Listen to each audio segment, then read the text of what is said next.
So I'm not going to give you all the background I was going to give you, so that we're not here till gone lunchtime.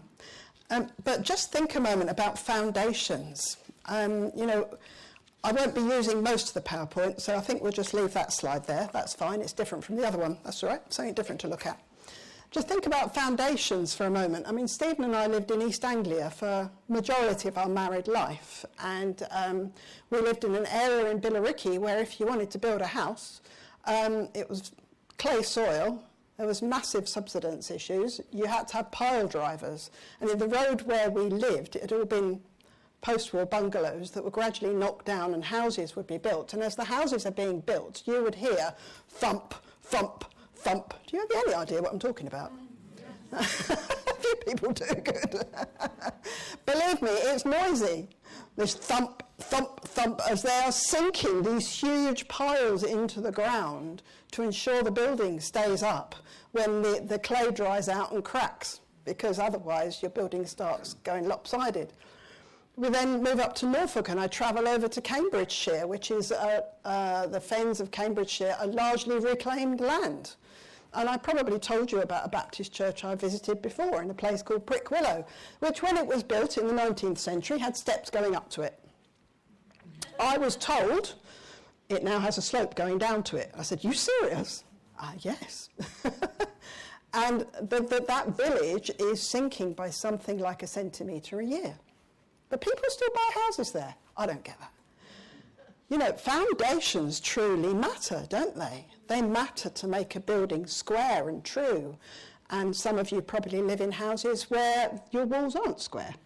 And that makes decorating and putting furniture in very difficult. I'm aware I've got an architect sitting in this congregation, so you know, if I start spouting rubbish, just stick your hand up. That'll be fine. You can come and talk. Then foundations of our life that make us feel secure. If we had good parenting, that gives us a strong foundation, doesn't it? You have an ability to trust people. You have an ability to find your way in life because of the strength of those foundations. Foundations matter. They matter. And in this chapter here, the bit I'm not going to unpack, but there is a picture of drunken leaders not listening to God, in fact mocking his refuge and security. God is offering them a place of security and they're turning it down. In fact, they're turning in completely the opposite direction, and they're making a covenant with Egypt. This is in verse 15, you'll find this, when they talk about the fact that they are entering into a covenant with death, with the realm of the dead. We have made an agreement. That refers to Egypt. Of course, they call it the realm of the dead because that's where the final plague came, wasn't it, when all the eldest sons were killed. They were entering into a covenant with Egypt for their safety and security, is what is happening here. The very people from whom they'd escaped 100 years earlier. As we read this with hindsight, we want to scream, "No, don't do it! Look at what God has done for you. Lean into him," as we've heard so well this morning. But you know, perhaps it's not so unfamiliar. You see, when someone goes into decline, it never quite happens with one big decision, does it? You never actually walk away from God, or very rarely, with one big decision. Your life doesn't generally start falling apart with one big decision. It's more like this. I'll just have one more drink, but tomorrow will be different. I'll just flick onto that page on the internet, but I'll start over tomorrow and not do that anymore. I'll just place one more bet that will sort out my debts.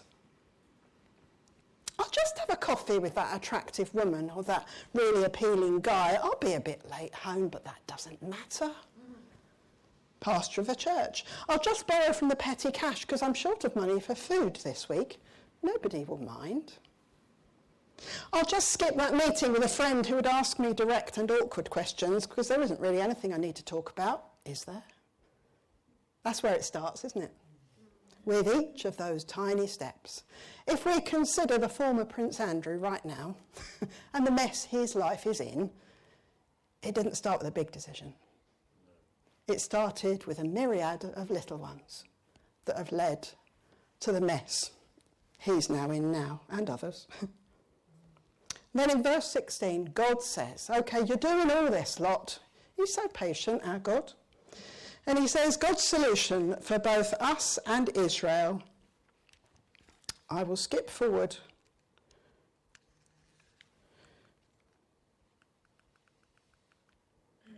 To that one. So this is God's solution. This is what the sovereign Lord says. See, I lay a stone in Zion, a tested stone, a precious cornerstone for a sure foundation. The one who relies on it will never be stricken with panic or put to shame, is another version. We know this very much as a prophecy about the Messiah, and hence we recognise it from the verses from 1 Peter, which I read at the beginning of the service, where Peter is talking about Jesus as our living stone and our true foundation.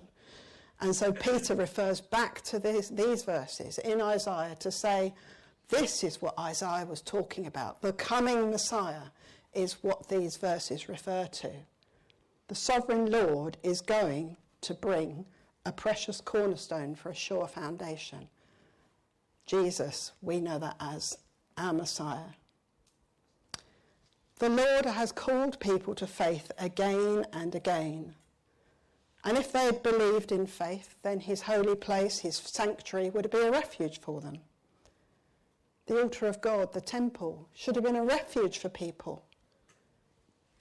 But he actually says, if they refuse to trust by faith, then the very cornerstone will be the stone over which they stumble. When was the last time you stubbed your toe? Boy, it hurts, doesn't it?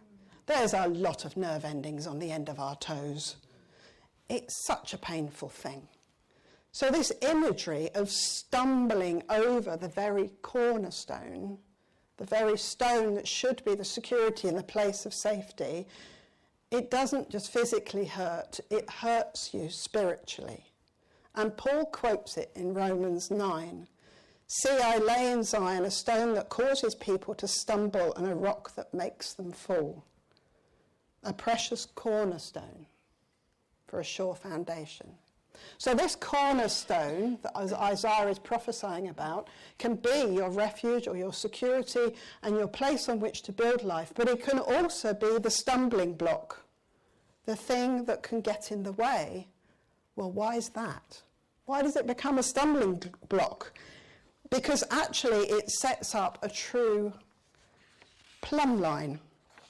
I'm going to use that phrase, and my dear friend Ina, I don't think is here this morning, but we used it, I would say, even if she was here. Or is she that there?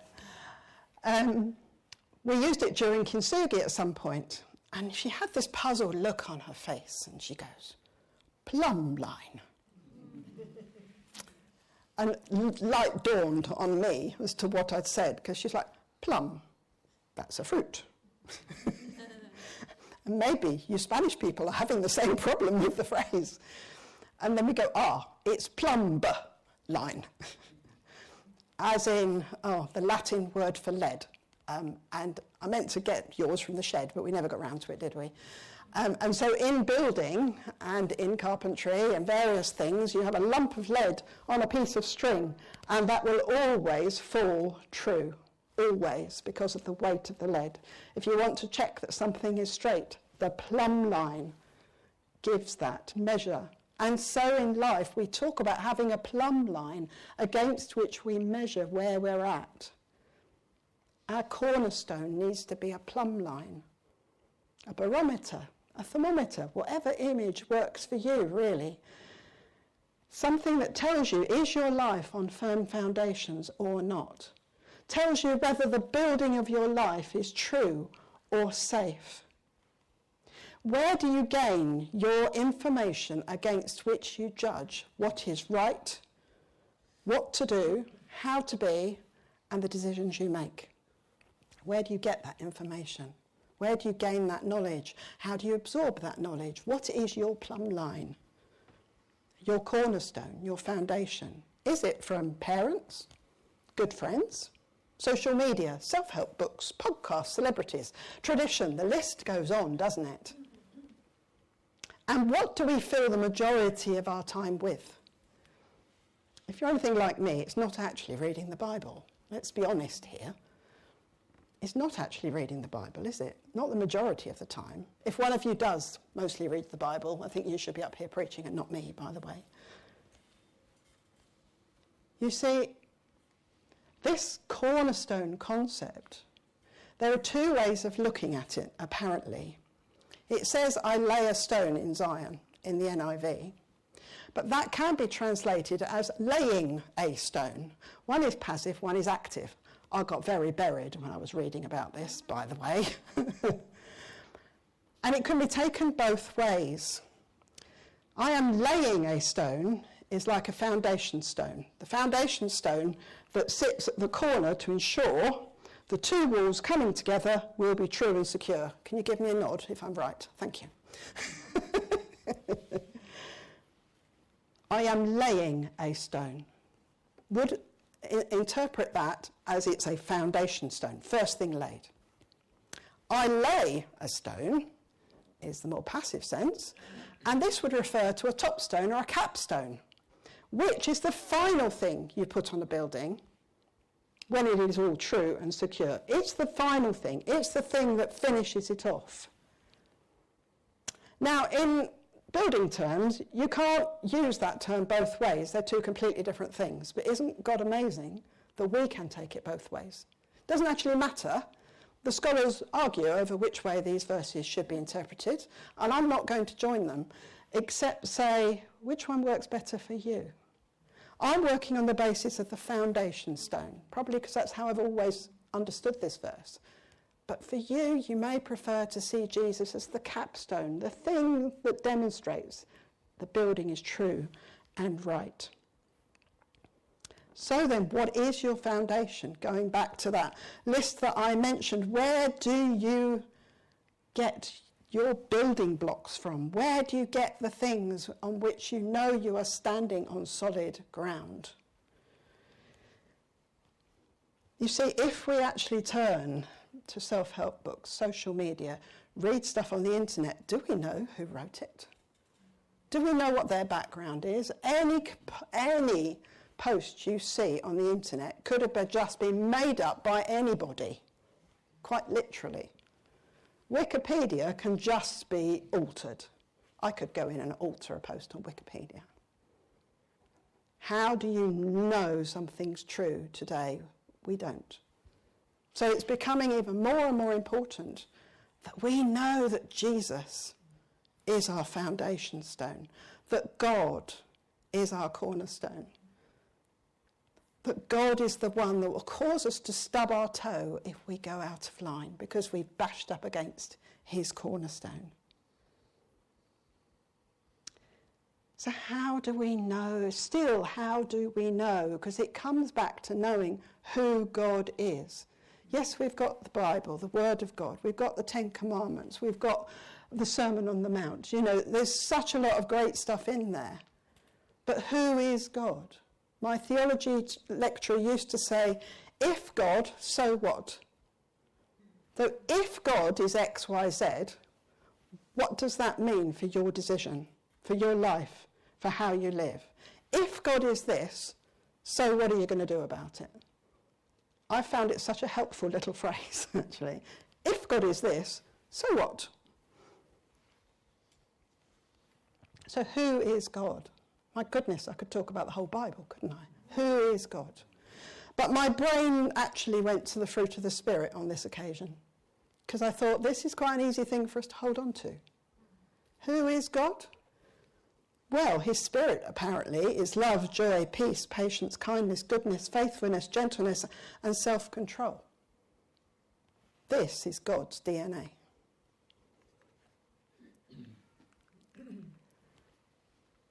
That's who he is, isn't it?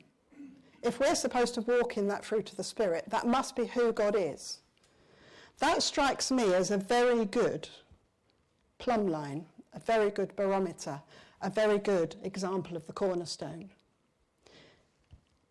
If whatever decision you're making in life, if whatever way you're being in a relationship, If what you're doing doesn't grow these things, then who is your God? And who is your foundation? If everything is measured against this, it pulls us up short instantly, doesn't it? If we're feeling annoyed about something, we're feeling irritated by somebody, where's the fruit that is kindness? And so on. You know, you could go through all 9 of them, couldn't you? And we have in sermons in the past. And so Isaiah reminds the people and reminds us that this is what the sovereign Lord says. I lay a stone in Zion, a tested stone, a precious cornerstone for a sure foundation. The one who relies on it will never be stricken with panic. I quite like that translation. Or put to shame is another one. Do you know Jesus as your cornerstone? Is he your true plumb line? And if you're not sure, dig deeper into your foundations. Thank you.